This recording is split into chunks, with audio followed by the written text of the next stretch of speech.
Գյորջյան Կասկադ 60 ամիս փուլային վճարում բազմաթիվ առավելություններ։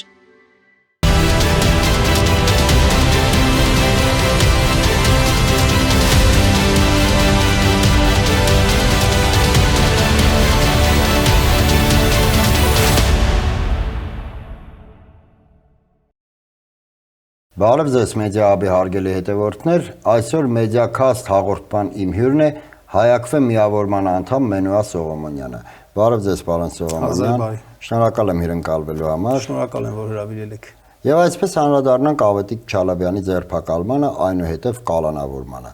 Մեղադրանքին ինքս կոնկրետ չեմ ուզում անդրադառնալ, որովհետև Ստալինը ասում էր գտեք մարդ, մեղադրանքը ինքնին կգտնվի, այլ անդրադառնանք մոտիվացիային, նպատակին, ինչ նպատակով են կալանավորում, ինչ են ուզում ասել, ում են ուզում ասել եւ այս կալանավորումների շղթան, ձերբակալությունների շղթան, մեղադրանքների առաջադրումների շղթան, ի վերջո ուր են մեզ հանգեցնելու, միթե մենք վերածվում ենք մի պետության, որտեղ գալու է մի օր, որ անազատության մեջ գտնվող քաղաքական գործիչները գուցե ավելի շատ լինեն, քան ազատության մեջ գտնվողները, որտեղ բոլորս էլ այսօր կանգնած ենք այն եզրին, որ յուրաքանչյուր օր, յուրաքանչյուր առավոտ կարող են գալ մեր հետևից եւ մենք դառնանք բանտարկյալ, այսպես ասած։ Իհարկե։ Ես տան անդամներին էլ եմ ասել, արդեն հոգեպես պատրաստվել ենք մենք այդ ամեն ինչին, որ հանգիստ եղեք, խուճապի մի մատնվեք, ամեն պահի, ամեն վայրկյան, հավանաբար առավոտը շուտ, դա էլ կարծեմ 30-ականների գործելակերպներ, չէ՞, ընդունված, որ շենքի ապրողների, մարդկանց վրա, հարևանների վրա մի հատ այդպես սարսափազդու տպավորություններ թողնեն, այդ լավագույն ավանդույթները չակերտյալ փաստորեն այսօր շարունակվում են, երբ որ առավոտ շուտ մարդկանց, ասենք, տանից, անկողնուց քարշ են տալիս, այդպես, որպես հանցագործներ, որպես չգիտեմ ինչեր, այդպես տանում են։ Նպատակը մեկը չի, մի քանիսն է բնականաբար, առաջի կարևորագույն նպատակը, որ հասկանում ենք, քանի որ փաստացի մեր երկիր ինքնիշխան երկիր չի, փաստացի ինքնիշխան չի, թղթով դե յուրե ինքնիշխան ենք, բայց փաստացի ինքնիշխան երկիր չի, կառավարվում է այնպես, ինչպես որ թելադրում են։ Այս պահին ղեկավարման սանձերը, այսպես ասենք, ցավոք սրտի գտնվում են Բաքվում եւ Անկարայում, եւ Բաքվից անմիջապես հրահանգներով կառավարվում է, պատահական չէր, որ կենտրոնական ընտրական հանձնաժողովի են չարաբաստիկ որոշման օրը Հիկմետ Հաջիևը այստեղ էր գտնվում եւ դա կառավարման դրսևորում է հանդիսանում։ Եվ այդ կառավարման համատեքստում ինչ են հանձնարարում Նիկոլ Փաշինյանին, հանձնարարում են, որպեսզի ստեղծվի մի այդպիսի վիճակ, որ Ալիևյան սահմանադրությունը Հայաստանում առաջիկայում անցկացնեն շատ հանգիստ առանց ընդվզումների եւ որպեսզի ընդվզումներ չլինեն, պետք է հարվածներ հասցնեն տարբեր քաղաքական ուժերին, ազդեցիկ մարդկանց, ովքեր քաղաքական միտք են գեներացնում, խոսում են, ասենք, ինչի է այսօր Արմեն Աշոտյանը բանտում, հա, մեր երկրի քաղաքական համակարգի այսպես միտք գեներացնող մարդկանցից մեկը Արմեն Աշոտյանն է, ենթադրենք, հա, ինչի են տարբեր գործիչներ սահմանափակ ազատության մեջ, ասենք, Սամվել Կարապետյանը սահմանափակ ազատության մեջ է գտնվում, այսինքն տնային կալանքի մեջ է գտնվում, Անդրանիկ Թևանյանին են կալանքի ռեժիմ տվել մեր, գործընկեր, ասենք, Խաչիկ Գալստյան, ենթադրենք տնային կալանքի մեջ, Ալեն Ղևոնդյանին խոսքի ազատությունը սահմանափակեցին։ Այո, որպես այդում նաև հոգևորականները, Թեպետ Միքայել եւ Բագրատ Սրբազանները ազատության մեջ են, բայց այնուամենայնիվ նրանց նկատմամբ նույնպես կիրառված է սահմանափակում։ Հիմա որ փորձենք իրար հետ այդ մարդկանց անունները հիշել, հաստատ մեր եթերաժամանակը ինչքան որ նախատեսված է, հաստատ չի բավականացնելու, եթե փորձենք այդ մարդկանց հիշել։ Հենց այդպես նպատակ այն է, որ առաջին հերթին նախ եւ առաջ ընդդիմախոսություն չլինի այն ինչ որ իրենք պատրաստվելու են անեն, որովհետև երբ որ դրեցին սահմանադրության օրակարգը, իրենց սահմանադրությունը որ բերեն մեր վզին փաթաթել, այդ ժամանակ իրենք պետք է սկսեն ինչ որ բաներ անել, հիմնավորումներ գտնել, ինչ որ լավ բաների մասին խոսել, որ այս սահմանադրությունը լավ է լինելու, այս լավ բանը կա եւ այլն, եւ նրանց հակառակ խոսացողներ պետք է չլինեն։ Հետո տարբեր քաղաքական ուժերի առաջնորդներին կամ առաջնորդական այդպես պոտենցիալ ունեցող մարդկանց են տանում, հույս ունենալով, որ օրինակ կքանդվի, անգործունակ կդառնա, օրինակ ասենք իրենց նպատակներից մեկն էլ նաեւ որ մեր Հայակվեն էլ անգործունակ դառնա, որ քանդվի, փլուզվի, բայց իրենք բնականաբար սխալվում են, էլի մենք օրինակ այնպես ենք արել, որ իհարկե առաջնորդի հանգամանքը շատ կարևոր է եւ շատ ծանր է մեզ համար մեր համակարգողի բացակայությունը Ավետիք Չալաբյանի Դա այնուամենայնիվ շարունակում է իր գործունեությունը։ Մենք այնպիսի բանով ենք, այո, այնպիսի կառուցվածք ունենք, այնպիսի պայմանավորվածություններ ունենք, այնպիսի գործունեության նորմեր ունենք, էթիկա ունենք, որ մեր պարագայում որ չփլուզվի, հա, չփլուզվի, փլուզումներ տեղի չունենան։ Այս է հիմնական եւ երկրորդ նաեւ վախի մթնոլորտ տարածելը, որ գիտեք նյուանսների մեջ շատ չխորանանք, բայց յուրաքանչյուր մարդ էլ որ խոսում է, դրա համար ինչ-որ գին է վճարում, աշխատանք է կորցնում, ազատություն է կորցնում, ընտանիքին են կպնում, ընտանիքի անդամն է աշխատանք կորցնում եւ այլն, եւ այդ ամեն ինչը ճնշում է, ազդում է հոգեբանորեն։ Եվ մնացած է այդ ամեն ինչը տեսնելով, իրենք էլ աշխատում են չխոսեն, աչքները քաշած ապրեն։ Այսինքն նա վախի մթնոլորտ ոչ միայն քաղաքական ուժերի, այլ նաև ընդհանրապես հանրության շրջանում, իհարկե, տերոր է, էլի, այսպես ասած։ Եվ արդյունքում ինչ է ստացվում։ Արդյունքում ունենում ենք մի իրավիճակ, երբ որ երկրում քաղաքականություն չի լինում, այսինքն անում են ամեն ինչ, որ երկրում չլինի քաղաքականություն։ Հա, քաղաքականությունը, որովհետև այս չի ինչ որ մենք տեսնում ենք, սա քաղաքականության աղճատված, նենգափոխված վիճակն է, քաղաքականությունը ենթադրում է մասնակցություն, ենթադրում է որոշակի կանոններ, ենթադրում է մրցակցություն եւ ոչ թե գաղափարների գեներացում, իհարկե, գաղափարների բախում նաեւ, սակայն այն բախումը, որ մենք տեսնում ենք, այս ոչ թե գաղափարների բախում է, այլ իմ պատկերացմամբ, իմ համոզմամբ ավելի շուտ իշխանությունը ամբողջ իր ռեպրեսիվ գործիքակազմը կիրառում է ոչ թե գաղափարական քաղաքական պայքար ծավալելու ընդդիմախոսների դեմ, այլ պարզապես լրացնելու, բանտարկելու Մեզ դիտողները ինձ մի քիչ ներողություն որ խնդրենք, էլի մի փոքր այսպես մասնագիտական բան խոսենք, էլի մի քիչ պատմական ժամանակով նայենք։ Այդ բառը քաղաքականություն որ ծագել է կոնկրետ ինչ որ միտեղ ամբողջ աշխարհում միաժամանակ չի ծագել։ Պոլիտիկա բառը ծագել է Հունաստանում, որտեղ կային պոլիսներ, որտեղի բնակչությունը այսպես տղամարդկանց մասին է խոսքը հիմնական այդպես, ովքեր որ ունեին սեփականություն, հող եւ զենք վերցնելու բան ունեին, հնարավորություն ունեին, այո։ Գույքային ցենզուրը նրանք մասնակցում էին պոլիտիկայով, չէ, քաղաքականությամբ, քաղաքի պոլիսի կառավարման գործերով։ Իսկ այդ պոլիսի կառավարումը որպես կանոն, ինչպես որ դուք ասացիք, կանոն ջան, տեղի ունենում հենց մտքերի, գաղափարների մրցակցության, բախման, դրա համար ինչ է, ասենք սոփեստներ էին հանդես գալիս, մարդկանց կրթում էին, խոսել էին, սովորեցնում, որպեսզի կառավարումը հիմնված լիներ ոչ թե վախի վրա, ինչպես որ արևելյան երկրներում էր, հին արևելյան բռնապետական երկրներում էր, այլ խոսքի համոզման վրա։ Իսկ այսօր որ նայում ենք, համեմատում ենք Հայաստանի քաղաքական համակարգը մեզնից 2500 տարի առաջվա հին հունական պոլիսային համակարգից շատ այն ժամանակ մարդիկ ժամերով ելույթ էին ունենում, չէ, հռետորական արվեստներ մեծ զարգացում ապրած, նույնիսկ ոչ միայն Հունաստանում, այլ որ ուսումնասիրում ենք պատմությունը, հռոմեական կայսրությունում սենատում մարդիկ կարող էին 12 ժամ ելույթ ունենալ եւ փորձել դրանով իրենց ճշմարտացիությունը թերևի, բայց ելույթների միջոցով, չէ, ի վերջո ելույթի միջոցով, չէ, բռնապետ կատիլինային, որ ինչպես որ բան արեցին, չէ, տապալեցին հայտնի Ցիցերոնը ելույթի միջոցով իր խոսքի համոզչության միջոցով կարողացավ տապալել այդ ժամանակում, ասենք այդ բռնապետական բանով նույնիսկ Հուլիոս Կեսարը իր քաղաքական մուտքը ոնց սկսեց, ասենք դատի տալով, եթե չեմ սխալվում, Դոլաբելային Կիլիկիայի նահանգի կառավարչին շփոթենք էլի հայկական Կիլիկիայի հետ հին ռոմեական կայսրության 12 ժամ, եթե չեմ սխալվում, ելույթ ունեցավ, չէ՞։ Բայց Նիկոլ Փաշինյանը ավելի արդյունավետ ճանապարհ է գտել, չի 10 ժամ ելույթ ունեցել, եթե կարող եմ հրահանգի չստել, որ կալանավորեք ու վերջ։ Այս պատմական էքսկուրս անելու իմաստը այն էր, որ քաղաքականությունը փաստորեն այն չէ, ինչ որ այսօր տեսնում ենք,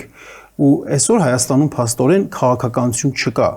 կամ պայմանականորեն կարելի ասել քաղաքականությամբ զբաղվում է մեկ մարդ, եւ այդ մեկ մարդը Նիկոլ Փաշինյանն է։ Եվ ինքը չի թողնում, ինքը իր բռնություններով, պետական համակարգը օգտագործելով, ռեպրեսիվ համակարգը օգտագործելով չի թողնում, որ քաղաքականությամբ զբաղվեն ոչ ոք բացի իրենց, ինքն է միայն զբաղվում քաղաքականությամբ, սա հին արևելյան տիպի գոնե ֆորմալ առումով գործընթացները պետք է, էլ եմ ասում, գոնե ֆորմալ առումով ունենային տեսք, որը որոշակի կհամապատասխաներ օրինակներին, օրենքին, օրինակ նայեք, ընտրությունները Հայաստանում տեղի ունեցավ իմ գնահատմամբ աննախադեպ մի երևույթ։ Սովորաբար որը նույնիսկ ընտրակեղծիկ անվանելն է դժվար, որովհետև նայեք, սովորաբար ընտրակեղծիկը միտված է լինում կամ այս ուժին ձայները նվազեցնելուն, կամ այս ուժի ձայները ավելացնելուն, չէ՞։ Բայց այնինչ տեղի ունեցավ Բարգավաճ Հայաստան կուսակցության հետ, դա նույնիսկ ընտրակեղծիկ անվանելն էլ դժվար, որովհետև մարդուն փաստորեն բառացի ասին ճիշտ է, դու հաղթահարել ես անհրաժեշտ շեմը, ձայները ավելացել են, բայց դու չես անցնելու խորհրդարան, չես անցնելու ու վերջ։ Հիմա այս երևույթը, ասենք նոր երևույթ է ընդհանրապես ընտրական process-ներում Հայաստանի մասին է խոսքս։ Հիմա ուր է ինչ արմատներ ունի այս երևույթը, ես չգիտեմ, մի քիչ դժվարանում եմ բացատրել նման տապորային մեթոդաբանությունը, երբ որ ասում են դու թեպետ հաղթել ես, շեմը հաղթահարել ես, բայց դու չես լինելու խորհրդարանում։ Այո, դա գիտեք ինչ, դա ընտրակեղծիկ չի, դա խախտում չի, դա պարզապես իշխանության, պետական իշխանության ուզուրպացիա է, սա սահմանադրության երկրորդ հոդվածի կոպտագույն ձևով ոտնահարում է, սահմանադրությունը ասում է, որ Հայաստանի Հանրապետությունում իշխանությունը պատկանում է ժողովրդին, ժողովուրդը իշխանությունը իրականացնում է հանրաքվեների ընտրությունների միջոցով, իշխանության յուրացումը մարդու կազմակերպության կողմից հանցագործություն է։ Ինչ է տեղի ունեցել։ Գագիկ Ծառուկյանը, երբ որ փաստացի նայում ենք եւ Բարգավաճ Հայաստանը ապահովել է 4% շեմը։ Ապահովել է թե չի ապահովել, երբ որ հաշվում ենք։ Այո, ապահովել է։ Ճիշտ է, ասենք 4.5 չի եղել գուցե, բայց 4% շեմը ինքը փաստացի ապահովել է։ Եվ ինչ են արել, դրել են այն տեղամասերում, որտեղ ինքը շատ ձայներ է ունեցել այդ կուսակցությունը։ Այդ տեղամասերում արդյունքները հայտարարել են անվավեր, չեղյալ, որից հետո վարչական դատարանը եզրակացություն է տվել, որ եթե չեղարկվել է, անվավեր է համարվել, պետք է տեղի ունենա վերաքվեարկություն, այսինքն մարդիկ 3000 թվով մարդ մոտավորապես գնացել է եւ ընտրական իրավունք է իրականացրել, սահմանադրական իրավունք է իրականացրել։ Ու այդ սահմանադրական իրավունքը կենտրոնական ընտրական հանձնաժողովը այդպես գրչի մի հարվածով ինչ անում, ոտնատակ է տալիս։ Ինչ որ մի հատ այդպես աճպարար բան մտածելով, տակտիկական քվեարկություն եւ այլն, այդ ամբողջը զառանցանք է եւ շատ հեղինակավոր մասնագետներ էլ այդ մասին խոսել են։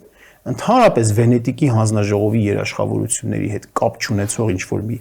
մեկնաբանություն են արել, անհեթեթ ինչ որ մեկնաբանություն են արել եւ ինչ է փաստորեն ստացվում, որ Վահագն Հովակիմյանը այսօր պետական համակարգի որոշ, այսպես ասենք, պետական համակարգ է ձևափոխում։ Ինքը լինելով կենտրոնական ընտրական հանձնաժողովի նախագահ, ստանալով ցուցում, սա իմ ենթադրությունն է, բնականաբար շատ ողջամիտ ենթադրությունն է, ոչ թե ընտրակեղծիկ է իրականացնում, այլ փաստորեն պետական համակարգ է ձևախեղում,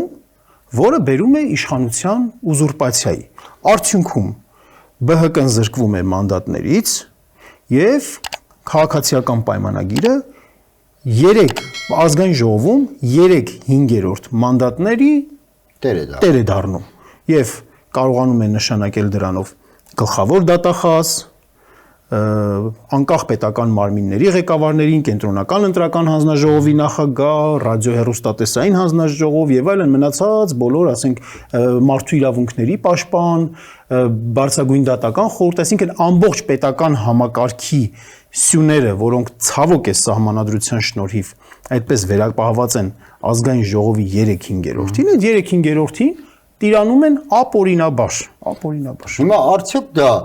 մարդկանց ընտրական իրավունքի խոչընդոտում չէ, այն մեղադրանքը, ինչը որ ներկայացված է Ավետիք Չալաբյանին։ Չէ՞, Չալաբյանին ներկայացված է, որ իբր նա մի խումբ անձանց հետ ինչ որ պաշտոնական դիրքի չարաշահմամբ խոչընդոտել է մարդկանց ընտրական իրավունքը, բայց հիմա այս պարագայում եթե նա պարզապես մեղադրանք է, որը դեռ ապացուցման կարիք ունի, սա փաստ, որը ապացուցված է։ Իհարկե։ Ես չխորանամ գործի փաստական հանգամանքների հետ մեջ, որովհետև հիմա տեղի ունենում նախաքննություն։ Ես շուտ այն հայտարարությունն եմ ասում, որը հրապարակված է քննչական կողմից։ Շատ ճիշտ եք ասում, որովհետև եթե գնանք այդ դետալների վրա, պետք չի մտնենք նախաքննության ոնց որ բանը դաշտը։ Ծայրից ծայր սուտ է, այն ինչ որ վերագրվում է, ծայրից ծայր սուտ է, կարված է, եւ Ավետիք Չալաբյանն է նաեւ ոնց որ ասած հենց ընտրական իրավունքը պաշտպանելու համար են իրեն այդպես անում։ Այսինքն մենք գիտեք որ տեղական ինքնակառավարման մարմինների նախորդ ընտրությունների ժամանակ Գյումրիում, Փարաքարում, Վաղարշապատում շատ ակտիվ որպես հայակվեն որպես ազգային քաղաքացիական միավորում շատ ակտիվ դիտորդական առաքելություն ենք իրականացրել ամենամեծ դիտորդական առաքելությունն ենք եղել իրականացրել ենք շատ արդյունավետ դիտորդական առաքելություն իսկապես պաշտպանել ենք քաղաքացիների ձայնը եւ դրանից հետո մի քանի ամիս առաջ ապրիլ ամսին թե մարտ ամսին էր ազգային ժողովը ելի այդ 3/5-ով ընտրական օրենսգրքի մեջ այնպիսի փոփոխություններ է կատարում, որպեսզի մենք, կոնկրետ մենք չունենանք այլ դիտորդական առաքելություն իրականացնելու հնարավորություն կամ շատ են սահմանափակում դա եւ իշխանական падգամավորները հենց այդ մասին էլ մեր անունն էլ տալիս էին մեր կազմակերպության։ Շատ պարզ երևում էր, որ մեր դեմ օրենք են ընդունում, օրենքի մեջ փոփոխություն են կատարում։ Եվ այս ընտրությունների ժամանակ մենք ոչ թե դիտորդական առաքելությամբ հանդես եկանք, այլ այստեղ մենք հայտ էինք ներկայացրել մասնակցելու ընտրություններին, այդ մասնակցությունը մեր պարագայում եղավ ուժեղ Հայաստան դաշինքին սատարելու ձևով։ Մենք ոչ ցուցակի մեջ ենք մտել, ոչ բան ենք։ Մենք պարզապես իշխանափոխության հանգամանքը կարևորելով որոշեցինք աջակցել այն ուժին, որը ամենաշատ հնարավորությունը ունի իշխանափոխություն իրականացնելու եւ 200-ի կարգի տեղամասերում մեր վստահված անձինք, մեր անդամները, ովքեր որ ուժեղ Հայաստանի վստահված անձ են որպես հանդես եկել, պաշտպանել են ոչ միայն ուժեղ Հայաստանի շահերը, այլև ընդհանրապես ընտրական իրավունքը, որովհետև այո, դա մեզ մոտ դա սկզբունք է, մենք չենք ասում, գիտես ինչ, եթե մենակ երրորդ համարի քվեաթերթիկի հետ կապված խնդրեմ եղի, միջամտի ոչ, առհասարակ ենք ասում, մենք սկզբունք ենք բանարել, անգամ եթե նույնիսկ ասենք, եթե ԿՊ-ի 16-ն էլ լիներ, ասենք, բայց զգանք այստեղ անարդ բան է, արդար որոշում չի կայացվում, մենք պետք է արդարության տես։ Հիմա մենք պաշտպանել ենք քաղաքացու ընտրական իրավունքը, որի համար պատժում են մեզ։ Պարոն Սողոմոնյան, 7 ուժեր դիմել են սահմանադրական դատարան։ Սահմանադրական ընտրությունների հետ կապված, որպեսզի չեղարկվի ընտրությունները, անվավեր ճանաչվի։ Սահմանադրական դատարանը հուլիսի 4-ին, որքան հիշում եմ, պետք է հրապարակի իր վճիռը։ Որոշ քաղաքական շրջանակների կողմից, չգիտեմ, հույս ասեմ, թե ինչ տեսակետ ասեմ, սակայն հնչում է նման մոտեցում, որ չի բացառվում, որ սահմանադրական դատարանը այնուամենայնիվ հայտարարին անվավեր այս ընտրությունները մոտավորապես դա փորձում են կապել նրա հետ, որ Նիկոլ Փաշինյանը չի ստացել իր ուզած քվեն, իր ուզած տոկոսները,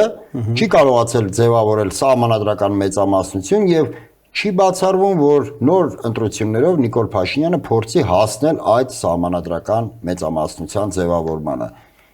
Այնուամենայնիվ ինչ եք կարծում, հնարավոր է սահմանադրական դատարանը անվավեր ճանաչի ընտրությունները։ Ես ինքս մի քիչ իրատեսական չեմ համարում, սակայն այնուամենայնիվ քաղաքական մոտեցում է, որը արժի քննարկել, որովհետև քաղաքականության մեջ ոչինչ չի բացառվում։ Գուցե եւ ինչ որ գանք մի հանգրվանի, որ մենք մոտ ապագայում մասնակցենք նոր արտահերթ ընտրությունների։ Իրատեսական չեք համարում, բայց այդուհանդերձ անհրաժեշտ եք համարում այս հարցը բարձրացնել, ճիշտ է։ Որովհետև շրջան նախ, որովհետև գործընթացը տեղի ունենում, որովհետև հուլիսի 4-ին պետք է վճիռը կայացվի սահմանադրական դատարանի։ Հիմա միանշանակ որ ասենք միևնույն է իմ համոզման վճիռը կայացված է արդեն։ Ուղղակի սպասվում են գործընթացի ավարտին, որ կարդան։ Սակայն այդ տեսակետը հնչում է ընդդիմադիր շրջանակներից, որ գուցե եւ ինչ հանգամանքներ հաշվի առնելով սահմանադրական դատարանը այնուամենայնիվ անվավեր ճանաչի ընտրությունները։ Սահմանադրական դատարանը սահմանադրությամբ վերապահված լայն հնարավորություններ, իրավասություններ ունի այս խնդիրը կոնկրետ լուծելու առումով։ Որովհետև սահմանադրությունը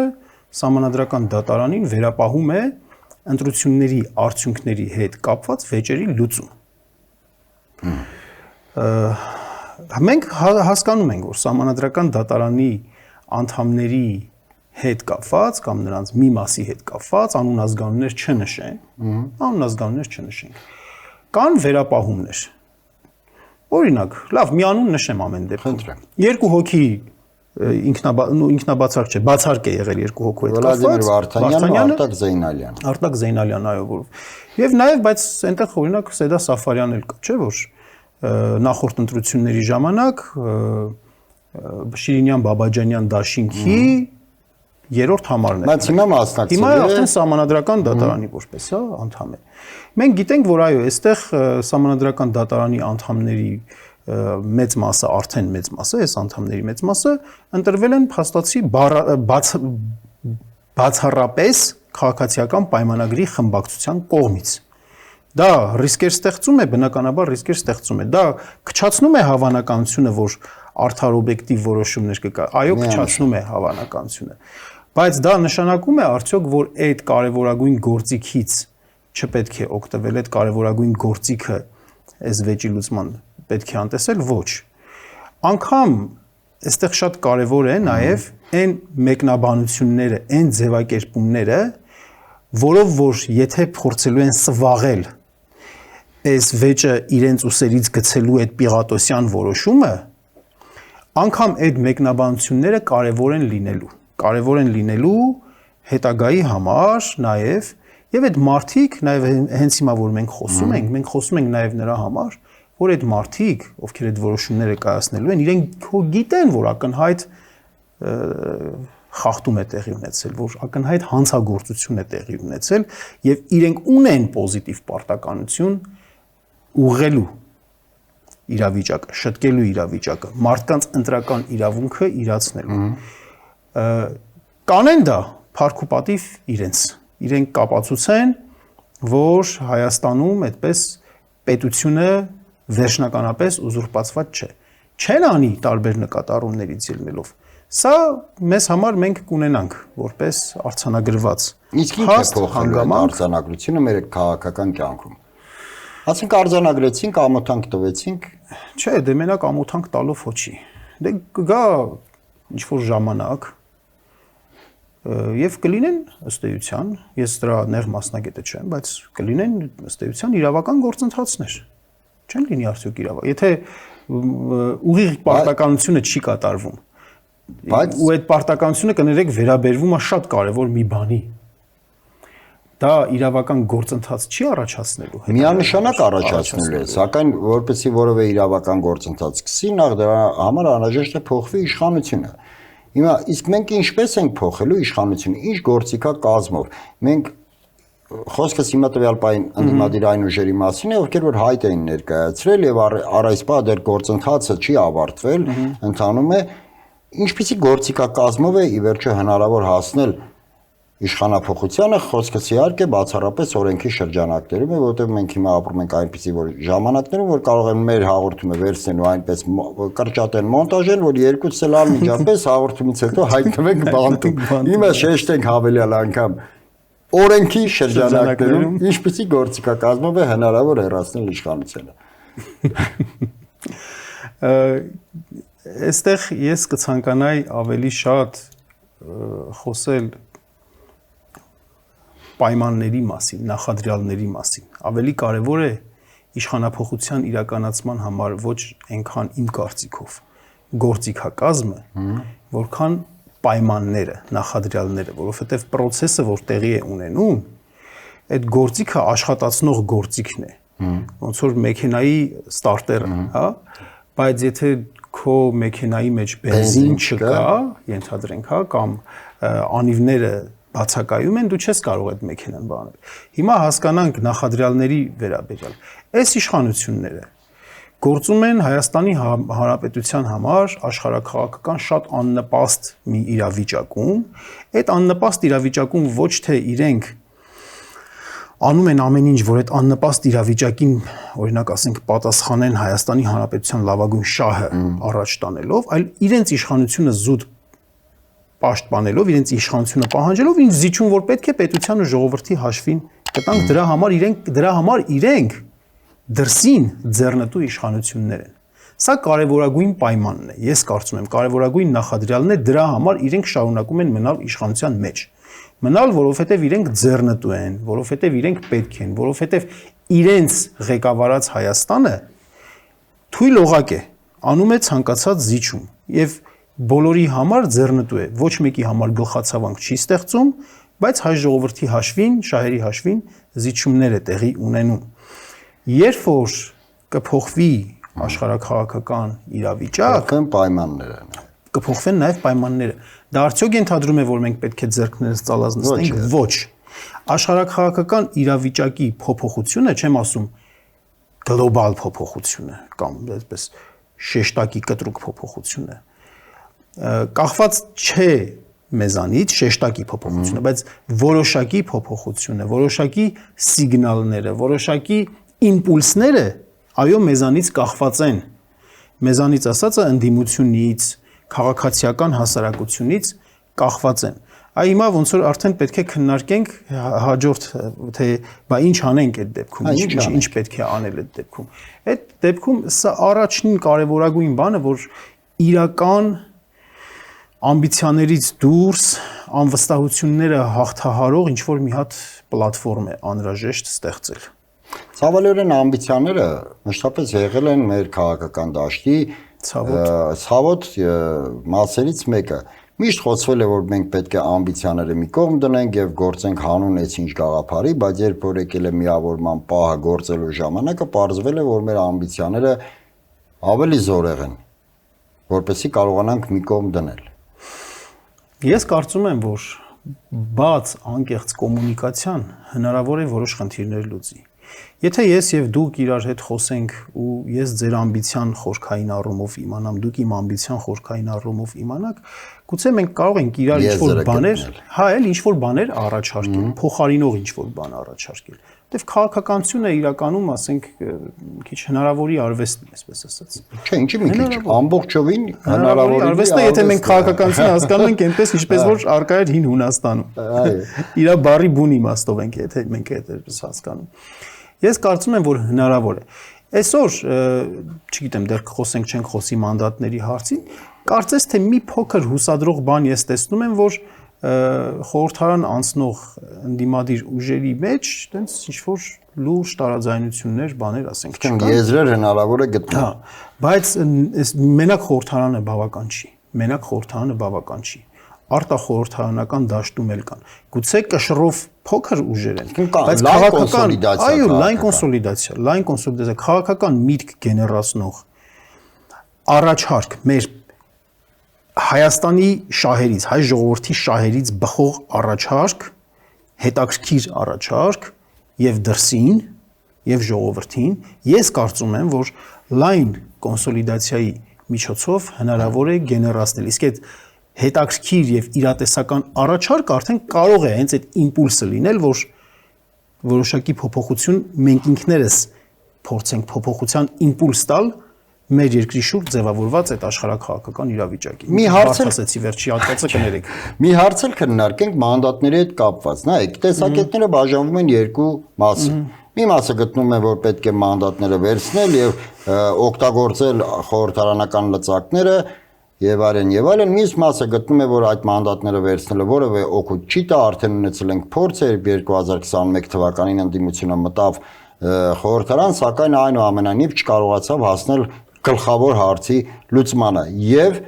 գտնում են, որ պետք է գեներացնել փողոց։ Կա իդեպ նաեւ երրորդ մոտեցումը, որ կարելի է վերցնել մանդատները եւ միաժամանակ գեներացնել նաեւ փողոցը։ Հիմա դուք որ տեսակետին եք ավելի հակված վերցնել մանդատները, թե չվերցնել մանդատները, որովհետև մի վերջին նկատառում եւս, որովհետև նայեք, ստեղծվել է բացառիկ մի իրավիճակ, երբևէ նման իրավիճակ Հայաստանում չէր եղել։ Մշտապես ընդդիմությունն էր մեղադրում իշխանությանը, որ այս իշխանությանը տվյալ օրվա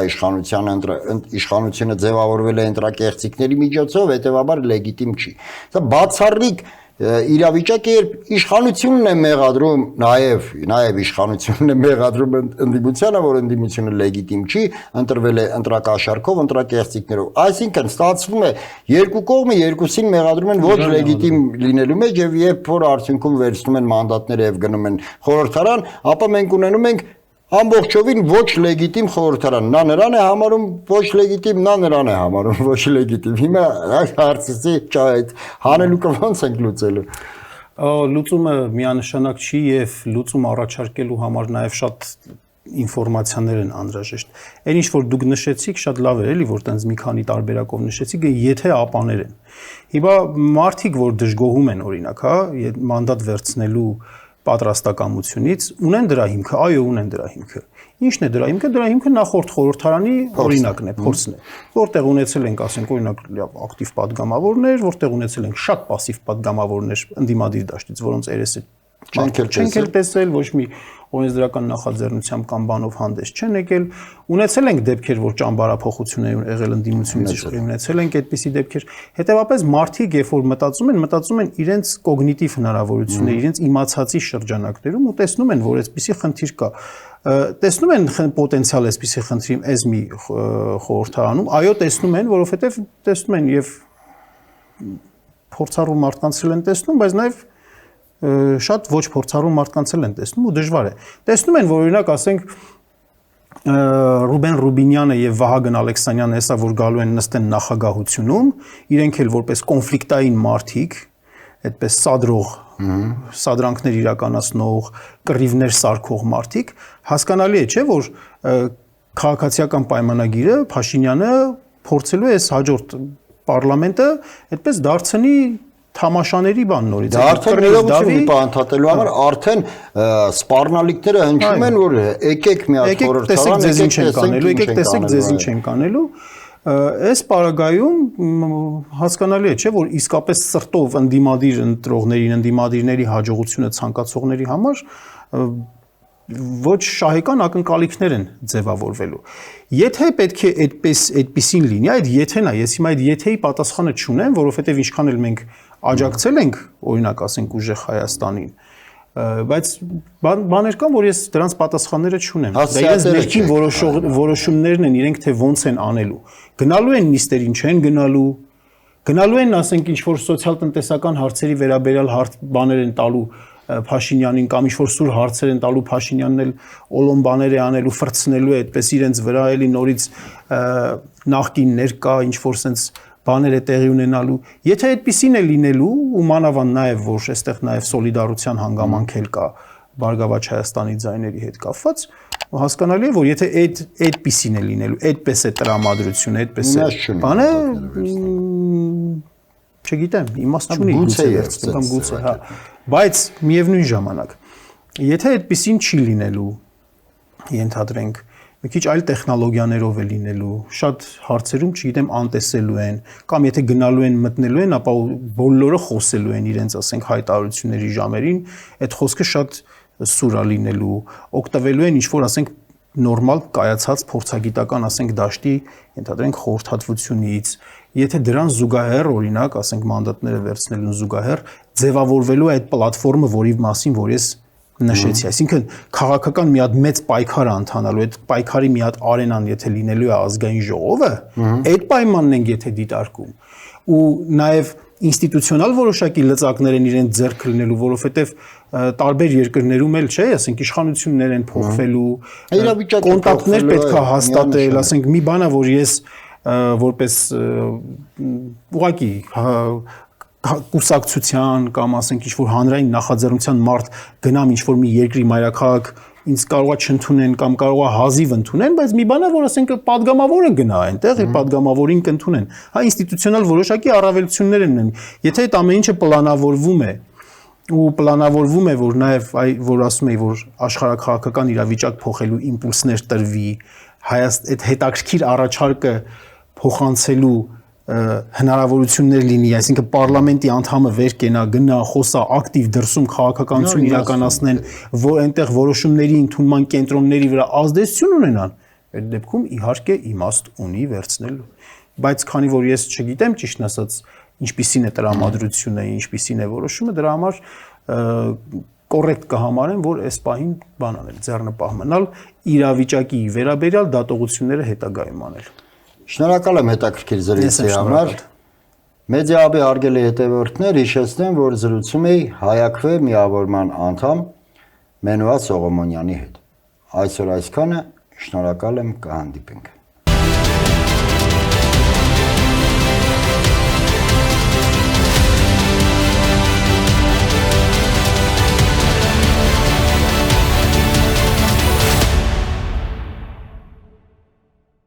Գյուրջան Կասկադ 60 ամիս փուլային վճարում բազմաթիվ առավելություններ։